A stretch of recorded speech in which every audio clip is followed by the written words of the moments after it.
Bicara tentang kesiapan, KPU insya Allah sudah siap lahir batin. PT Kabupaten Bol yang tercatat dari 109.198 jiwa itu untuk Gen Z itu di angka Petugas KPPS saat ini katanya dengan gaji 1,2 juta sehari. Yang saya mau tanyakan Pak, itu faktanya bagaimana sih Pak di lapangan? Apakah memang KPPS ini, maksudnya KPPS ini berapa hari dia bertugasnya dan memang digaji per hari seperti yang viral ini atau bagaimana Pak? benar untuk gaji KPPS itu adalah 1.200.000. Tetapi Simpanan logistik pemilu 2024 di Bol itu disimpan di salah satu gudang milik seorang caleg DPRD di Bol juga. sebenarnya gudang itu milik, di berita itu kan bahasanya KPU meminjam. Oh iya. Ya, ini saya luruskan bahwa itu bukan meminjam tetapi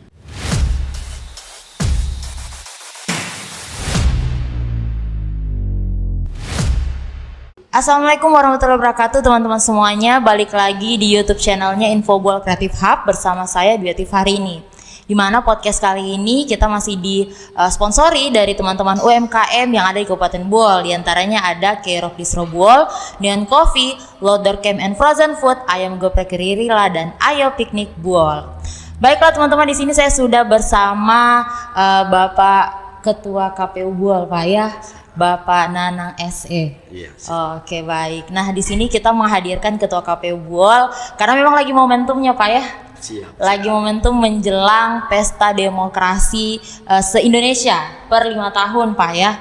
Oke, jadi untuk teman-teman di sini tema yang akan kita angkat adalah kesiapan KPU Bol menjelang Pilpres tahun 2024. Mungkin untuk sedikit mengawali di sini Pak yang kami mau tanyakan, bagaimana sih kesiapan KPU Bol sejauh ini menjelang 14 Februari nanti Pak? Baik, terima kasih. Assalamualaikum warahmatullahi wabarakatuh. Waalaikumsalam. Sebelumnya saya ingin menyapa seluruh penonton YouTube channel dari Infobol. Selamat sore, salam sejahtera untuk kita sekalian. Semoga kita selalu dalam keadaan sehat walafiat. Baik, saya sebelumnya mungkin memperkenalkan diri dulu kepada seluruh teman-teman sekalian bahwa nama saya Nanang. Kebetulan saya dipercayakan sebagai Ketua KPU Kabupaten Bol. Baik, terkait pertanyaan dari Mbak Dwi tadi, bagaimana sih kesiapan KPU menghadapi pemilu yang sekitar 4 hari lagi akan kita gelar. Nah, tentunya berbicara tentang kesiapan, KPU insya Allah sudah siap lahir batin. Ya, karena persiapan KPU itu bukan instan, bukan hanya 1-2 bulan ini menjelang pemilu kita mempersiapkan diri, tidak.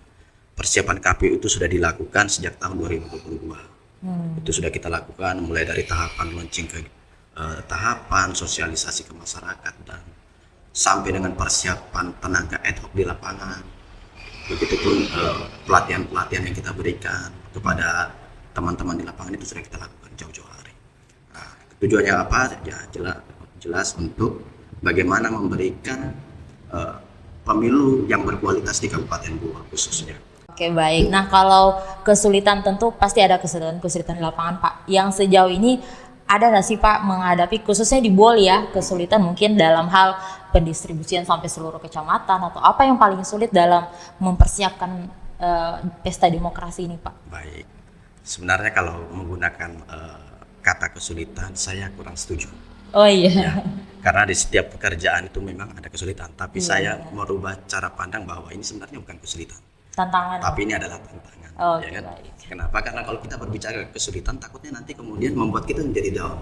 Wah, ternyata pekerjaan ini sulit. Tapi kalau kita menganggap setiap pekerjaan itu adalah tantangan, insya Allah kita akan lebih berenergi, termotivasi untuk mencari solusi. Nah, berbicara terkait tantangan di Kabupaten Bol ini memang cukup lumayan. Karena memang di Bol ini ada beberapa daerah yang aksesnya agak sulit, ada juga beberapa daerah yang blank spot terkait jaringan internet. Oh iya. Karena pemilu kali ini itu sudah memadukan metode manual dan digital. Ini yang harus kita tahu. Kenapa kemudian internet itu penting bagi penyelenggara pemilu kali ini? Nah, salah satunya adalah penggunaan Sirekap sebagai alat bantu. Ya. Jadi ini mohon teman-teman menjadi bahan pengetahuan bersama bahwa Sirekap ini alat bantu. Ya, jadi tetap yang utama itu kita menggunakan manual, tapi untuk mempermudah pekerjaan KPU dan badan ad hoc di lapangan nanti ada namanya alat bantu dan untuk Sirekap. Nah, selain itu kesulitan-kesulitan ya tentunya salah satu yang menjadi poin kita di Kabupaten Bohol ini terutama itu adalah jaringan. Jaringan paling sulit sekali karena mau tidak mau, suka tidak suka ini sudah menjadi ketentuan ya kita harus punya, siap tidak siap ya, harus ini. Sehingga kemudian kami punya mitigasi. Ada mitigasi bagaimana mengantisipasi atau mensiasati agar semua yang hal-hal berkaitan dengan internet itu bisa kita atasi. Waktu pelaksanaan yang cukup mepet karena pemilu kali ini adalah pelaksanaan pemilu yang menggunakan 5 kotak, tapi waktu pelaksanaannya hanya sekitar 600 hari, artinya hanya sekitar 2 tahun. Baik, jadi kayak lebih tantangannya itu lebih kepada tadi ya blind spot yang ada di Bohol, karena memang untuk beberapa daerah kita masih terbatas ya untuk soal jaringan, kemudian SDM juga Pak ya saya tangkap tadi. Oke baik Pak, di sini kalau bicara soal pemilu ya teman-teman, ini sudah banyak beredar Pak, terutama di medsos itu tentang jumlah pemilih tahun ini tuh Pak didominasi sama anak muda atau generasi muda, itu antara milenial sama Gen Z Pak. Nah kalau di Bohol sendiri, apakah ada jumlah data sampai saat ini, data pemilih di Bohol ini memangkah juga didominasi generasi muda atau bagaimana Pak? Baik, kalau berdasarkan data ini saya buka datanya ya supaya saya tidak salah mengucapkan. Baik. Nanti blunder lagi nih. Sekarang jadi, kan orang sensitif Pak ya. Apa-apa blunder jadi harus berdata. Dari total DPT Kabupaten Bohol yang tercatat dari 109.198 jiwa, itu untuk Gen Z itu di angka 27.852. Untuk milenial itu di angka 34.428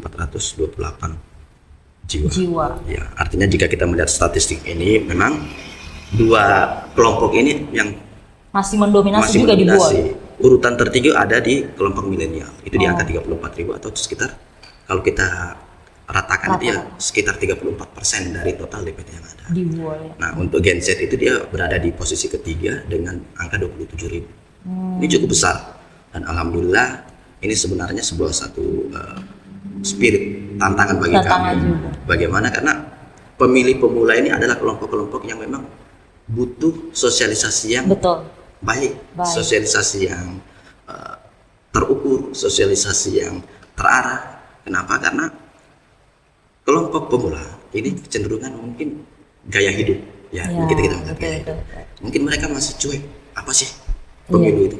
Ngapain saya harus memilih? Ngapain saya harus sibuk-sibuk? Mendingan saya mungkin dengan teman-teman ngobrol, nyantai, happy gitu kan. Nah, inilah tantangan kita sebenarnya. Bagaimana kemudian kita harus masif dalam sosialisasi baik itu di tingkatan pelajar, karena pelajar ini kan termasuk kategori pemilih pemuda yang kelompok-kelompok pemuda itu kita libatkan. Bahkan salah satu agenda kami kemarin itu adalah kegiatan nonton bareng. Sebuah film yang digagas oleh KPU RI untuk memberikan edukasi kepada masyarakat tentang bagaimana menjadi seorang pemilih yang baik, bagaimana memandang demokrasi itu menjadi suatu hal yang penting bagi diri. Oh, yang kemarin kalau saya tidak salah baca itu beritanya tentang KPU Bohol Goes to Campus ya? Ada dua. Jadi kegiatannya yang pertama itu KPU Bohol Goes to Pesantren. Oh, pesantren. Ya, karena memang kita adakan kegiatan di Hari Santri, yang kemudian kedua itu kita buat di acara KPU Goes to Campus. Tapi temanya sama, itu nonton bareng film dengan judul Kejar Janji. Oke, baik. Sedikit sosialisasi Pak, kalau dari Bapak sendiri, apa sih yang harus dipersiapkan sama Gen Z atau mungkin ini untuk terutama yang pemilih pertama kali tahun ini Pak ya, pemilih pemula, sangat-sangat pemula karena pertama kali, apa yang perlu dipersiapkan, yang perlu dibawa ketika 14 Februari nanti Pak? Untuk pemilih pemula yang pertama yang harus disiapkan adalah diri sendiri. Ya kan, menentukan pilihan sesuai dengan hati nurani.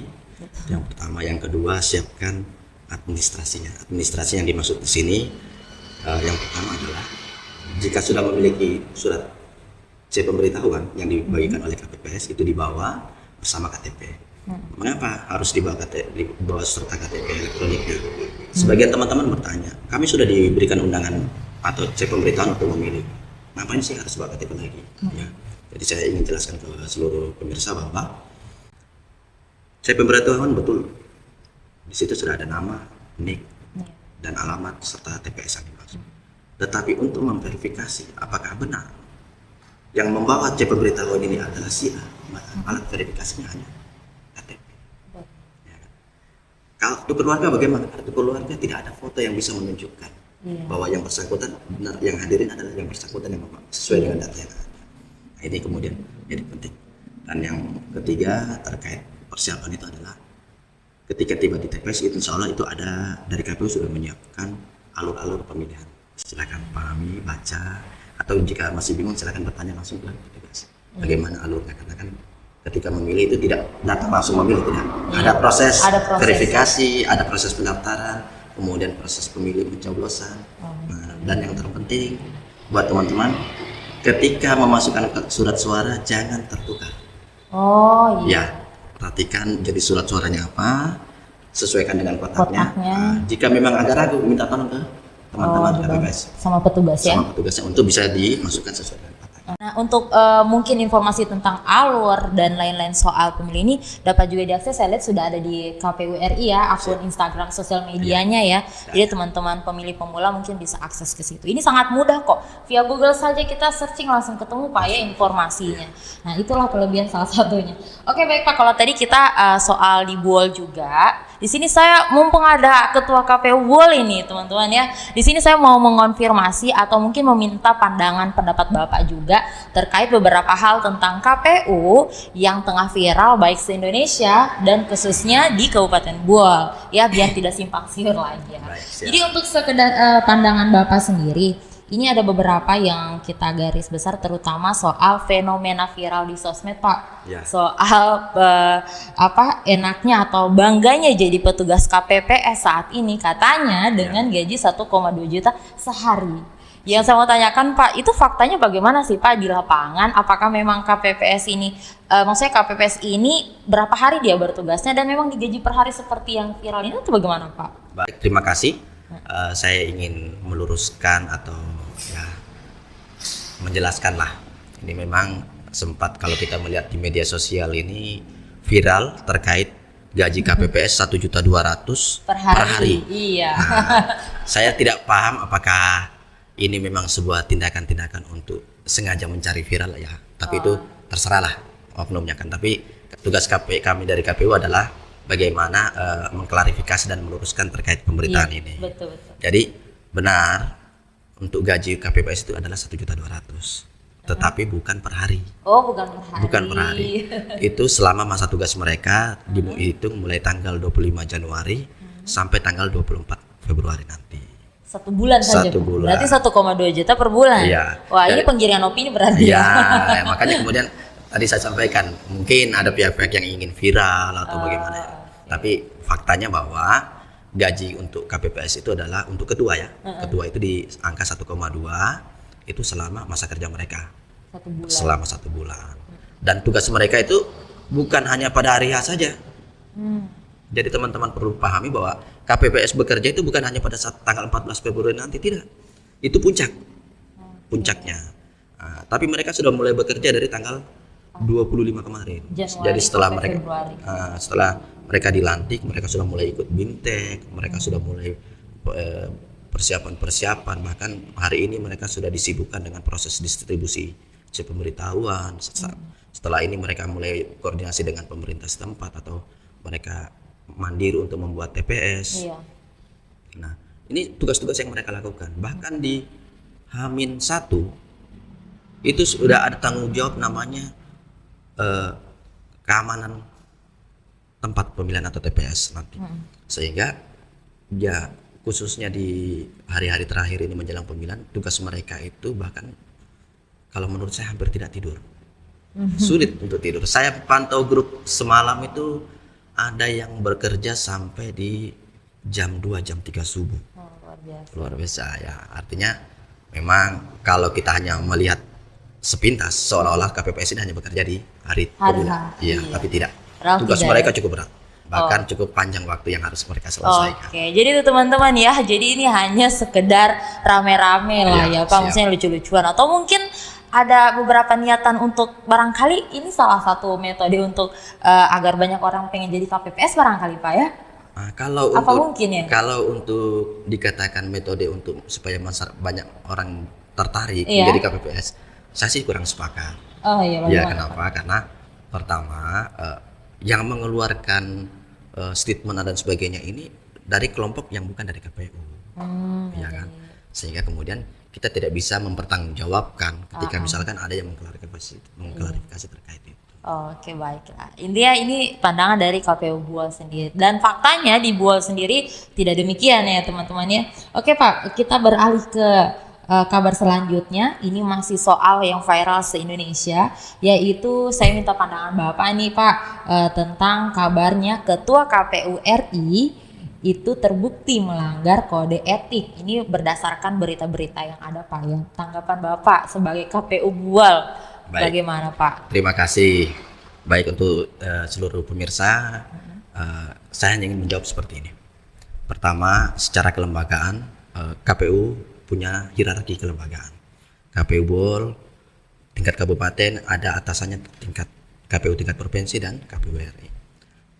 Kami di tingkat kabupaten itu tidak memiliki kapasitas untuk memberikan analisis atau membedah sebuah informasi, ya kan?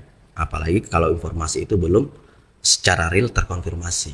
Nah, sampai dengan hari ini kami dari KPU Kabupaten Buol belum menerima informasi resmi dari KPU RI. Jadi belum ada informasi resmi dari sehingga- atas dari ya. atas. Nah, sehingga kemudian kami tidak bisa memberikan tanggapan apapun, ya karena memang yang punya kewenangan dan kapasitas untuk memberikan tanggapan karena ini menyangkut RI ya mereka yang ada di KPU RI. Yang KPU Ya, RI. dan kami di kabupaten ini hanya pelaksana apa yang diperintahkan, apa yang diinstruksikan oleh atasan kami Dari yang atas. kita itu yang Oke, kita laksanakan. berarti ini hanya bukan hanya sih, maksudnya ini sejauh ini masih sekedar konsumsi pemberitaan-pemberitaan saja Pak ya. Kalau secara kelembagaan memang sampai di bagian daerah pun di Buol pun belum ada terdengar apapun ya Belum dari ada. atas sana. Oke, baiklah kita tinggalkan semua yang lagi viral senasional kalau kami sebutnya Pak. Kita menyusut dulu khusus ke Kabupaten Buol Pak ya. Di sini kemarin ada yang masuk tentang link sebuah link di website, ada berita tentang soal tempat penyimpanan logistik pemilu 2024 di Buol itu disimpan di salah satu gudang milik seorang caleg DPRD di Buol juga. Nah, sebenarnya ini Pak bisa saja Info Buol langsung ngepost tentang berita ini. Cuma Baik. karena kami berpikir Ketua KPU Buol akan hadir, jadi lebih baik teman-teman kita langsung dengar dari sumbernya ini. Jadi biar tidak ada lagi penggiringan opini macam-macam, jadi valid langsung dari sumbernya. Nah baik Pak, jadi terkait berita tersebut, yang ingin kami tanyakan adalah benarkah bunyi redaksinya itu milik seorang caleg yang ada di Kabupaten Buol? Itu dulu Pak yang kami tanyakan. Baik, saya coba luruskan ya. Iya Bu. Jadi sebenarnya gudang itu milik orang tuanya. Orang tua si caleg ini. Iya. Oke. Dan kalau di berita itu kan bahasanya KPU meminjam. Oh iya. Ya, ini saya luruskan bahwa itu bukan meminjam tetapi sewa. Sewa. Artinya ada imbal balik yang diberikan KPU terhadap penggunaan gedung itu. Gedung tersebut. Iya. Jadi yang ingin saya sampaikan ke teman-teman memang saya sempat juga melihat berita. Walaupun yang bersangkutan sebenarnya menelpon saya untuk wawancara. Hanya memang ada beberapa statement saya yang kemudian tidak termuat. Ya kan? Oh iya. Ya, gitu. Baik. Jadi masalah gudang ini saya ingin bercerita lah sedikit. Iya. Jadi sebelumnya itu kami KPU itu sudah bersepakat dengan wihara Oh untuk disewa menjadikan gudang. Nah, di menjelang hari-hari penetapan gudang waktu itu kita sudah diminta oleh KPU RI untuk melaporkan kondisi gudang. Secara tiba-tiba pihak wihara membatalkan. Biara ini yang tempat main bulu tangkis Iya, itu Pak. Oh iya. itu Pak. mereka membatalkan. Oleh pengurus disampaikan ke kami bahwa jemaah tidak setuju kalau itu disewakan untuk gudang karena teman-teman yang banyaklah kepentingan di dalam. Maksudnya banyak pihak yang menggunakan gedung itu. Betul. Nah, ketika mungkin disewa oleh KPU, maka yang lain tidak bisa menggunakan. Iya. Oke, kami terima. Hanya saja kami kemudian dituntut oleh waktu. Waktu itu kita hanya dikasih waktu sekitar 3 hari. Nah, kita cari dapat gedung angkasa, gedung pertemuan angkasa. Nah, awalnya kita mensimulasikan cukup satu gedung itu. Baik. Nah, tapi setelah berjalannya waktu, kita kebingungan, wah, jumlah kotak suara yang ada, terus petugas yang akan terlibat dalam proses sortir dan lipat, ruangan ini tidak cukup. Nah, kemudian kita cari lagi, dapatlah gedung milik kalau beliau kan dikenalnya Buntion ya. Oh iya. Saya tidak tahu nama aslinya sebenarnya. Baik. Dapatlah gedung milik Buntion. Jadi kontrak kami itu ke Buntion. Orang tuanya Karena pemilik aset itu orang tuanya. Oke. Iya. Jadi setelah maksudnya pada saat itu ketemu gedung itu, apakah tim atau teman-teman Bapak dari KPU ini tidak memikirkan bahwa ini milik caleg misalnya, kemudian ini akan menjadi sorotan publik? Apakah tidak sampai sana atau memang merasa ini tidak, sudah berpikir ke sana tapi ini merasa tidak masalah jadi bukan dilanjutkan baik, atau bagaimana Pak? Baik, terima kasih. Jadi kalau masalah itu tentu kami sudah pikirkan. Oke. Ya, kita sudah pikirkan pertama faktor-faktor penunjang, karena memang syarat gudang yang ditentukan oleh KPU itu ada. Itu yang harus kita penuhi. Nah, kita sudah melakukan beberapa survei ke beberapa tempat waktu itu. Nah, karena memang prosesnya itu di akhir tahun 2023 kalau tidak salah sekitar bulan Oktober. Nah, sempat ditawarkan satu gedung di Kali, waktu itu. Cuman memang sarana penunjangnya belum siap, karena gedungnya baru selesai dibangun. Nah, sehingga kemudian tidak jadi. Nah, karena waktu mepet dan kita analisis ini tidak masalah. Kenapa? Karena faktor keamanan kita dibantu pihak keamanan dari kepolisian. Jadi begini. Supaya kita tidak bias lah, saya kasih gambaran. Iya, betul. Supaya tidak bias, saya kasih gambaran begini. Mungkin teman-teman sekalian ini tahu Metro TV kan? Iya. Itu punyanya siapa? Iya. Iya kan? Apakah dia politik dari pemilik orang partai? Iya kan, orang partai. Begitu juga MNC Group, milik Haritano Sudibyo, beliau juga pemilik partai. Pertanyaan selanjutnya, apakah KPU dilarang beriklan di 2 stasiun TV ini? Tidak ada. Tidak. Iya. Karena apa? Mereka memisahkan mana konsep bisnis, mana konsep politik. Oke. Nah, ini yang harus kita pahami sebenarnya. Iya. Sewa gudang, ya, kami bukan meminjam loh. Kalau meminjam bisa jadi. Bisa jadi ada feedback. Ada apa-apanya ya, kan? Betul. Kami sewa, berarti memang konsepnya bisnis. Yang kedua, kami sewanya ke pemilik. Nah, pemilik di situ adalah orang tuanya. Nah, terus yang berikutnya kami ingin sampaikan bahwa gudang 2 ini kami fungsikan untuk logistik dapil 2 dan dapil 3. Dapil 2 dan dapil 3. Caleg yang bersangkutan ini kan ada di dapil 1. Logistiknya di sana, di gudang 1. Di layout 1. Makanya sebenarnya tidak perlu terlalu berlebihan untuk khawatir lah, atau kita tidak boleh terlalu parno lah. Mungkin teman-teman bisa pantau 1 kali 24 jam kepolisian ada di sana, ditambah pengamanan dari KPU sendiri dan Bawaslu. Bawaslu itu hampir setiap saat lah, bahkan kalau menurut saya ini akhir-akhir ini nyaris 24 jam mereka ada di sana. Setiap saat mereka, dan pihak-pihak lain yang memiliki kewenangan untuk pengamanan itu ada. Ya, saya tidak perlu sebut di sini. Oke, baiklah. Jadi teman-teman sebenarnya kita sudah dapat tanggapan langsung ya, supaya kalaupun masih terdengar berita-berita soal ini lagi Pak ya, di sana setidaknya ada sudah tanggapan dari Ketua KPU soal ini. Oke, baik. Jadi mungkin Pak sebelum kita tutup ada yang ingin disampaikan, karena ini teman-teman KPU sekarang menjadi orang paling sibuk saya rasa ya menjelang pemilihan nanti. Jadi sebuah kehormatan dan terima kasih untuk Bapak sudah hadir hari ini di studionya Infobuol. Jadi sebelum kita tutup barangkali ada harapan dari Bapak atau mungkin yang ingin disampaikan ke pemirsa, boleh? Baik, terima kasih. Yang pertama saya mengucapkan terima kasih sudah diundang di studio Infobuol. Ini sebuah penghormatan bagi kami.